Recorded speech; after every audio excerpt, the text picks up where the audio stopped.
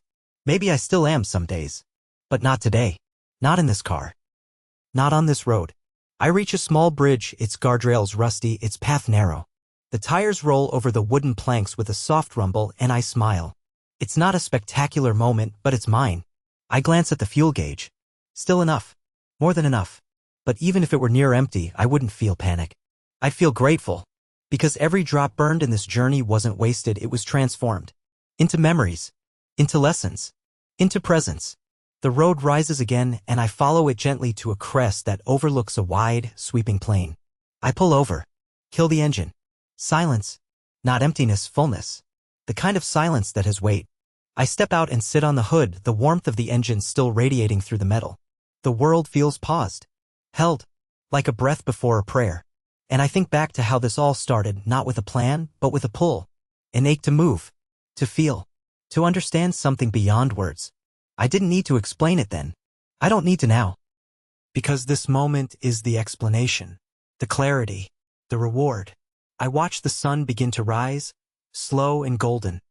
Its light spilling across the land like forgiveness. And I realize I never needed a finish line. I only needed to go far enough to forget the noise, to shed the weight, to find the quiet place inside myself that only awakens in motion. And now, having found it, I know it'll never leave me. It'll ride with me in every gear shift, every road taken, every silence shared with a machine that understands. I climb back into the car, close the door gently, and sit for a while, just breathing. No music, no rush, just this, just now. And when I finally turn the key and the rotary hums to life one last time, I don't feel the need to ask where to next. Because it doesn't matter. What matters is that I'm going. That I'm present. That I remember who I am. Out here, where speed met silence, and silence gave me back my soul.